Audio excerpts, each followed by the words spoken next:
Hello, friendly alumni. Welcome back to From Here Forward, a UBC Podcast Network podcast.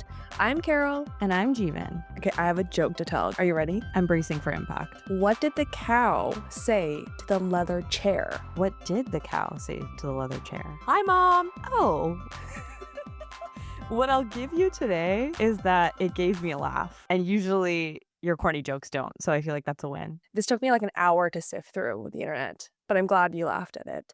I just thought that, given today's topic, I was called to begin the episode with a dark joke. Yeah, and I guess the fact that it's only 9 a.m. in Vancouver, that was all the scaries I needed to start my weekend. So thank you. You're welcome. So some people may or may not know this, but Jeevan is a culture critic, which to me means that she consumes every TV show and movie that's worth commenting on, which is to say, anytime I watch a newly released movie in theaters, I either seek out her letterbox review or I ask her over text. So what movies have you been watching / obsessing over recently? Well, first of all, I'm honored. Last night I watched a movie called A Nice Indian Boy, starring Karan Soni and Jonathan Groff, which for all the tropey stuff I was expecting, was actually really, really sweet and wholesome. What have you been watching, Carol? Nothing. I've just been rewatching Grey's Anatomy, as I do, because this might be a hot take, but in this quarter of 2025, there aren't a lot of movies that I'm inspired to watch. I think the last one that I actually cared for was Sinners, and everything else I'm like, I don't know if that's a hot take, but nothing's been really interesting to me. While Carol and I can talk about and attempt to critique movies all day, our guest is considerably more qualified than us in the film world. Pop quiz. Carol, what is film editing? You cut, you slice, you delete, you add some transitions, and you call it a day, right? Yeah, pretty much. I mean, it's kind of the process of building all of the raw materials of a film and putting it together so that we have a more cohesive story. All the emotional points hit exactly where they need to be. It's actually a very important job for how the final product of a film comes out. And there's no one better to talk about it than our guest for today, a film and television editor who has worked on projects across mediums and genres, from Hollywood films like Longlegs and the Monkey to sports documentaries like The Grizzly Truth, ESPN 30 for 30, and CBC's Allegiance. Talk about a stacked portfolio. And Greg had so much wisdom on navigating the film industry, leaning into your diverse creative interests, the role of editing and shaping a film's final product, and so much more. It was such a fun conversation. So without further ado, and I'm going to take a page out of Carol's book, Lights, Camera, Action. My name is Greg Ng. I am a film and television editor in Vancouver, BC. I mean, the follow-up question is, what is editing? Most people know. My parents don't. And it's not just the assembly or putting together your videos and getting them out there, but it's the construction of story, establishing tone, dealing with emotions and comprehension, all that good stuff. Well, thank you for that beautiful definition of editing. When were you first inspired to be part of making movies, but also kind of transitioning into the post-production of things? Like, what are the early influences?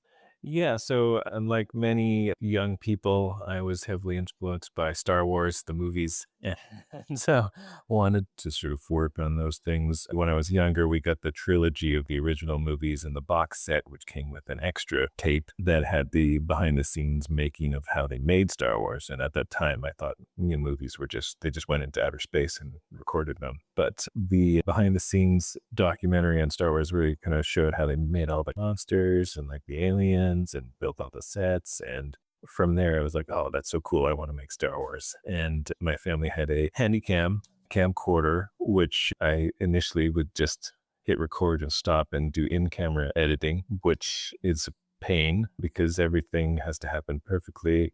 If you want to do another take, you have to like rewind the tape and go back. And so then I discovered that you could do a VHS to VHS editing, a very primitive kind of editing using VHS machines. And my dad had a Radio Shack mixer, so I was able to do very primitive kind of video edits with layering on top like the Imperial March or other epic music to make my very poorly made home videos seem epic. And so when I was younger in school, they'd be like, oh, you want to write an essay or do a video presentation? And I'd be like, let's make videos. So that was the beginning of my filmmaking inspiration stuff. And then when I went to UBC a long time ago, it was when Apple first came out with the original Final Cut There was no number. It was called Final Cut. And that was sort of the introduction to editing on a computer and using digital video. And I was like, oh my God, I'm going to put star wipes on everything. Everything will be split screen. How much crazy kind of processing can I play with in the computer? And I really sort of fell in love with the process, especially once I got to UBC. Since the early Star Wars days, your portfolio has come a long way, really diverse film and TV, also more recently, like The Monkey and Longlegs. So tell us a bit about kind of how you've come to dabble in different areas of editing, different genres, but also different like mediums. Is there anything that you know now that you wish you knew when you started? Yeah, like when I obviously coming into editing, I always wanted to work on science fiction, but you can't just like come out of university and edit Star Wars. That just doesn't happen. And I didn't even really know that documentaries were really a thing. And I had a friend who was making a documentary, and he's like, "You want to edit this wrestling documentary?" And I was like, "Well, I don't. First of all, I don't know anything about wrestling, and second of all, I've never worked on a doc." But he was like, "Well, we can sort of figure it out." And docs are such a educational kind of thing. It's like you can really become a temporary expert on whatever independent wrestling in Vancouver or pinball or punk rock from the early 80s. There's a lot of ebbs and flows with the industry, with striking and, recessions and so forth. And being able to work in, documentary allowed me to kind of, when one side of the industry was down, I could, well, there's always people making some kind of interesting doc. They're not going on strike because they're all non-union, and there's always so many cool things happening. Especially now, I do feel like we're kind of entering into a golden age for documentary because everyone could be making something, and everyone has the ability to be shooting something. And there's so much archival footage of amazing stories that are always kind of happening. I mean, I love working with cool people doing cool things, and that's a broad banner of things to kind of put out there. But I'm hoping that they all lead to Star Wars eventually. I have a question about genre when it comes to editing. You mentioned having the ability and the flexibility to move between different forms can be really helpful, especially in the climate now. But I'm wondering for your process as an editor, how much does genre inform your approach to putting together the story? But also, how many of your skills are also universal when it comes to moving between different forms, like finding those emotional beats and being able to present them in a way that is effective for a viewer?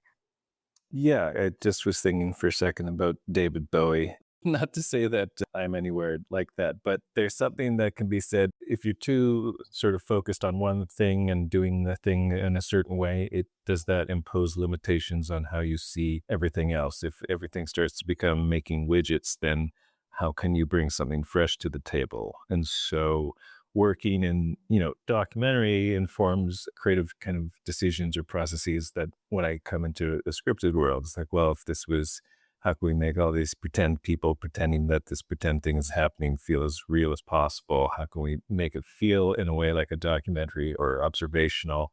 And then vice versa, like in a documentary, like, well, how can we elevate this perhaps realistic thing that happened into the most emotional, beautiful cinematic thing, like in a scripted movie? So, there's definitely a lot of interesting ways of thinking when you kind of jump between things. And it's like a lot of mental gymnastics, but like it brings a fresh perspective when you're doing one thing and then just changing directions and doing another thing. But at the end of the day, it is a movie that you sit down and observe as an audience, hopefully with a group of people or not.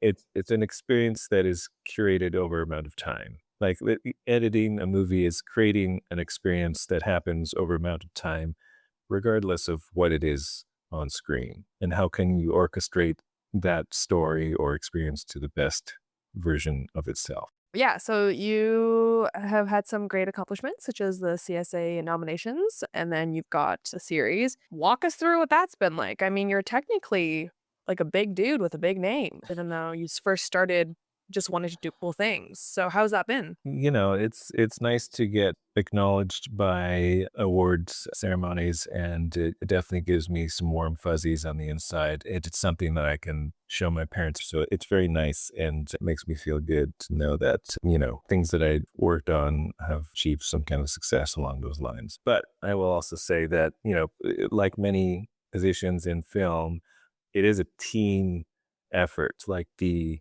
editing of the movie obviously depends heavily on how it was written, if it was written, if, a case of doc, who shot it, performance that happened in it, the access that the documentarians had with the subjects, the sound that was recorded. Like it's this team effort that really comes together to make a film great and to work. It's hard to sort of, make a lot of bad or unsuccessful slow footage that's out of focus with someone who doesn't want to share anything look really good. The editing on it may be the best editing in the world, but no one will ever know. All that to say, editing is a funny thing because it's kind of the bottleneck at which everything flows through in a movie. It's like all these elements are gathered, all these ideas are come together, and they funnel through the edit suite with, the editor and the director, and it comes out on the other side, and then is also changed on the other side. It goes through sound mix and color or whatever.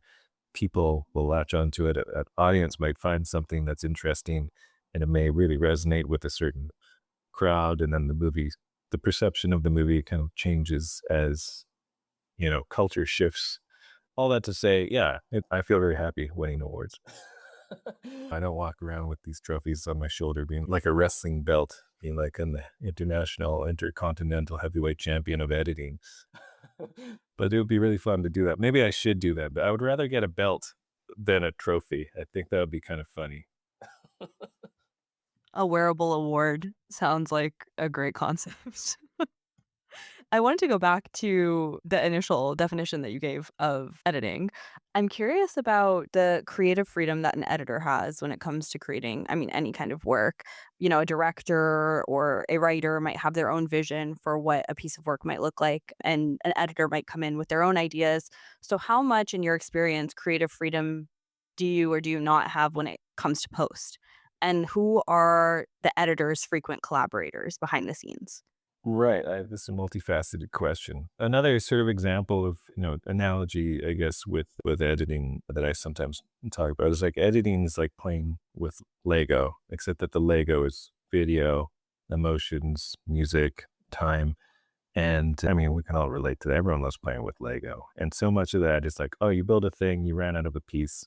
Maybe I have to undo that thing, put it back together, restructure it, take a look at it again. Oh, and then like, oh, I dropped it. It broke in half. I could put it back together again. But as I put it back together again, I see inside and be like, oh, well, if I do this, I can rearrange these pieces so that it has a different, appearance. This car has, six wheels instead of just four, so in a way, editing is a lot like that. And as far as like creative freedom, I like to work with people that want to collaborate. Like, so much of editing is not just pressing buttons. Like, I'm not just here to execute some technical goals. I'm available as a collaborator to help elevate the project to the next level. And like many things, you can accomplish so much more as a team. So in the ideal situation, an editor can come to the table and be like, oh, look, I know it's written like this. I know that you shot it like that. But what if we do it like, what if we turn it upside down? What if we play it backwards? What if we start the movie at the end so that people have an idea of where it's going to go? And then there's this tension riding through the whole thing. And so I like to be able to work with people that are, that see editing as a collaboration to really elevate the project, explore different avenues to tell the story or the documentary or what have you. The editor and the director's relationship is very intimate and close. It's like an arranged marriage sometimes where like, okay, someone will partner you up. It's like, okay, this editor is going to work well with this guy, or maybe they don't. And that's like, this is who we can afford. You guys are going to work together. So you have to hash it out and go through the process. And, it's not about egos. It's about the movies. So there can be some egos in it because I'll be like, look at all these awards I won. You have to trust my opinion. But at the end of the day, it's like, it's not about the editing. Like, sometimes the best editing is no editing. It's like, don't cut, don't just hang on the thing, let the performers do their part. And it's not about fast cutting or making things flashy. There's a time and place for those things. It's the team effort. I'm wondering, during your education, like, if the extent of collaboration was very apparent. Was that something that you just kinda started to pick up, or was that very apparent in the education that you had? I think when I started out, I didn't know whatever my elbow from a peanut butter and jelly sandwich, as they say, whoever they are. But certainly working in the industry, the first job I got, I think my first real job in film, I got a gig 2 weeks after graduating. My TA, Byron Lamarck, who was also running, I think, the Film Society at UBC, he, at a certain point in time, he knew somebody who was working in post production and needed somebody to deliver, to drive, basically. And I had my parents' car, and I was like, oh, so I can be the post production assistant at some company that makes real movies? Sign me up. And I went to go work at a company called Bright Light Pictures, which is still around under the tutelage of Kirsten Newlands and Jonathan Shore, who are both the post production magnates today.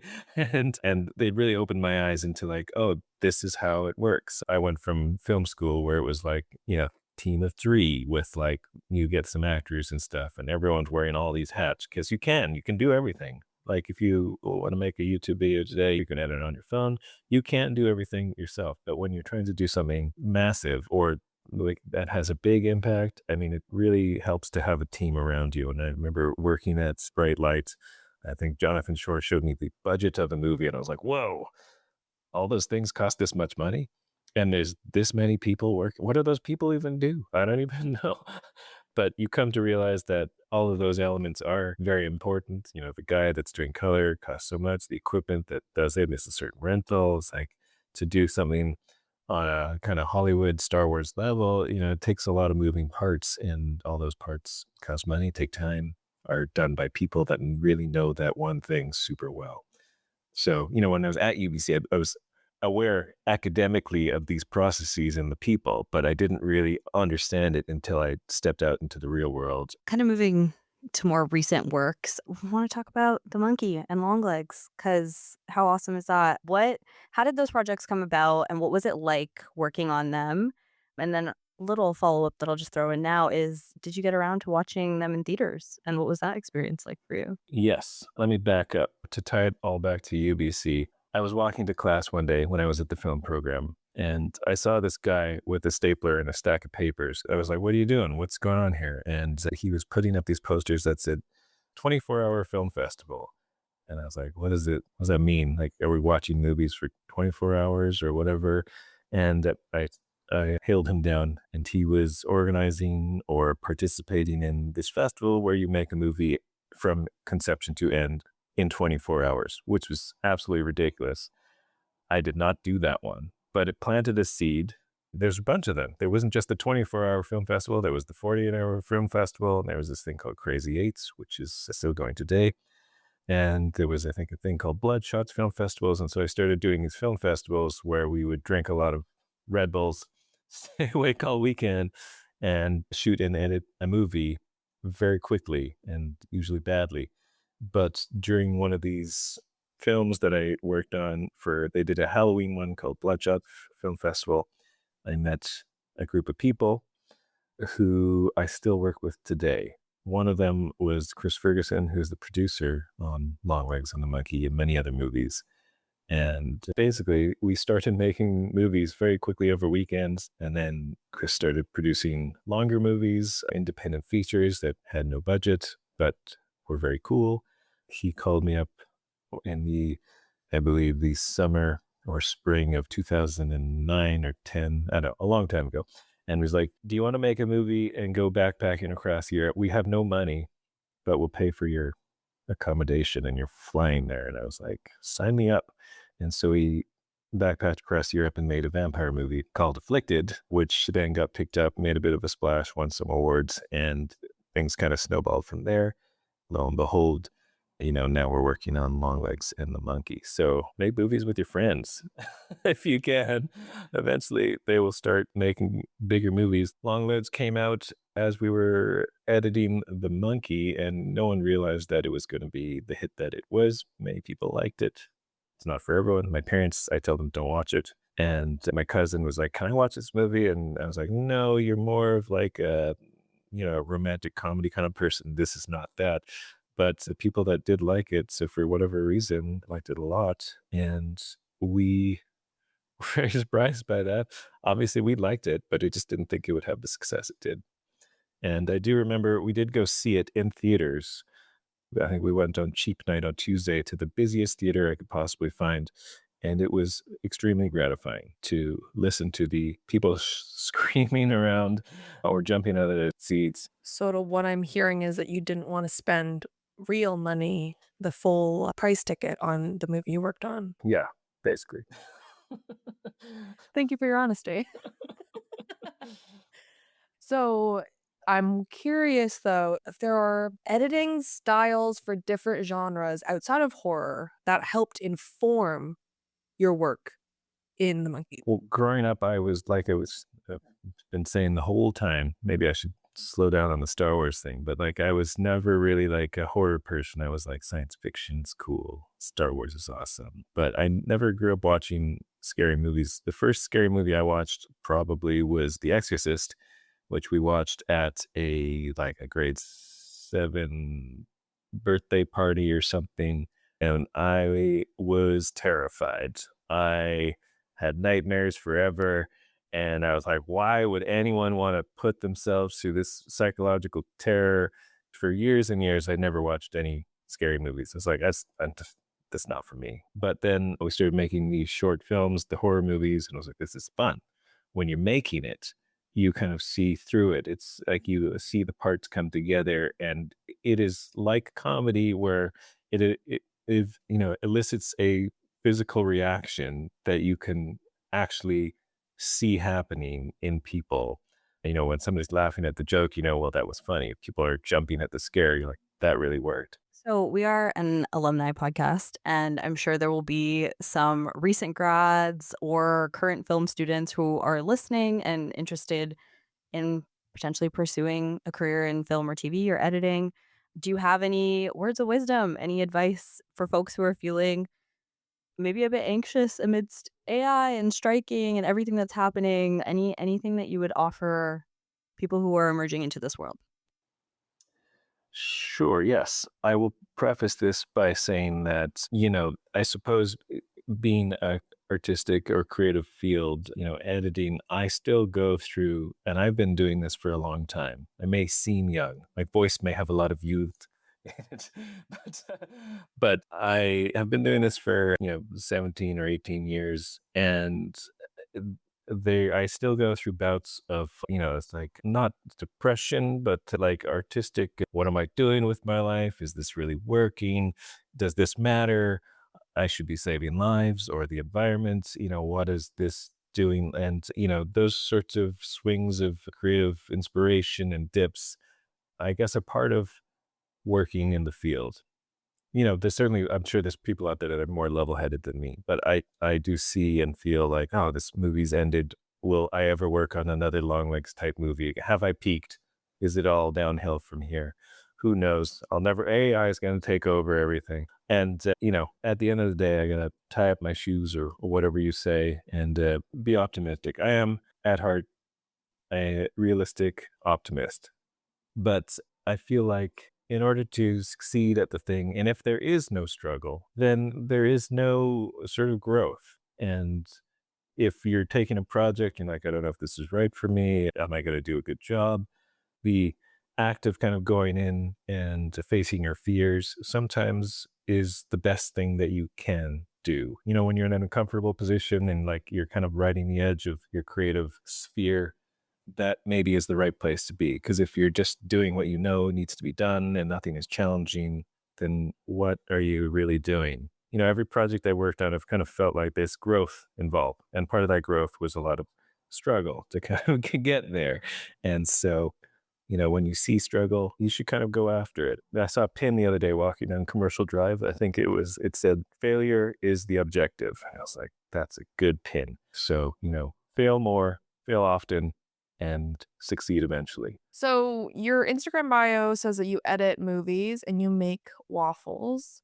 Curious, are your editing skills transferable to making waffles or vice versa? Every time I make a waffle, I think of the editing. No, they're completely, I would say, unrelated. They're related in the way that making waffles should, in some way, be the furthest thing from editing. I think that, when you are doing something creatively, you should have things that you also do that are totally different. Like if you're sitting in front of a computer, then you should do something that's not in front of a computer, like totally analog. If your job involves whatever, singing into a microphone all day as your performer or whatever, then you should do something where you are silent. The opposites sort of balance out what you're doing.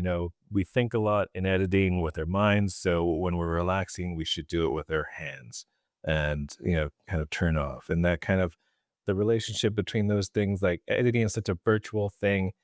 Making waffles and eating them is the most physical, kind of real world thing you could do. And who doesn't like waffles? So, there's a whole spectrum of them. Right now, my wife and I are making a lot of stuffed waffles. That's our big thing right now, is like stuffed waffles. What can we stuff in a waffle? And that really changes a lot of things. Like it's not just a waffle, it's a surprise in the middle. How can you delight someone with the surprise in the middle? Perhaps that's like, where does this movie go at the end? How does the twist happen? Once you cut into it, the revelation happens and you're either pleasantly surprised or, something. Hopefully not disgusted. Hopefully you enjoy the whole thing. With waffles, the objective is delight and tastiness, not the opposite. It's not a horror movie. I love how the answer started with, they're like complete opposites, and then you found your way into the perfect conclusion, which is they are related. They were. You edited a waffle. I didn't think about it that way. Awesome. Well, thank you so much, Greg. This was wonderful. Yeah, I don't want to go on too long here. I had a really good time at UBC. I often think about it. My time spent in the Student Union building at the Film Society and watching movies at the Norm Theater was a very educational and precious time in my career development. And just, it was a good time in my life being there. So, yeah. Great. Awesome. So it's not every day that the two of us get to interview an award-winning film editor. It's true. And Greg was so laid back. I mean, I wasn't expecting him to be so normal, public figures. They're just like us. Truly. Yeah. I've always wondered about the post-production side of filmmaking, especially for editors who I feel like most people think is very technical, but as we've learned from Greg, very creative. It's part of the creative process. And when Greg talked about how sometimes the best editing is no editing, I was thinking, wow, like that's a professional who respects the craft and removes ego. So what was your take?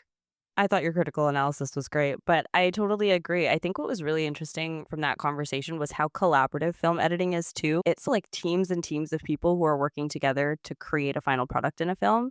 And so I think as much as his individual vision kind of seeps through so much, and for any editor, it's what all the different teams kind of want to build at the end. And it made me think differently about editing. Like for the next movies that I watched after our conversation, I was like, is the editing really what stood out for me? So shout out to all the editors out there. I mean, this conversation was so refreshing, and I loved how candid he was about the uncertainties that he still faces in the film industry despite being so established. I mean, even though I'm not directly working in film, it was still comforting to hear as someone who works in media. And with that, thanks for tuning in to another episode of From Here Forward. If you missed our most recent episode about space junk with Aaron Boley, make sure to subscribe to the show wherever you get your podcasts. If you've watched Longlegs or The Monkey or have general thoughts on the show, let us know by writing up a review. You can find me on Blue Sky at Carol Eugene Park. And me on Twitter at Jeevan K. Sangha. From Here Forward is an alumni UBC podcast produced by Podium Podcast Company.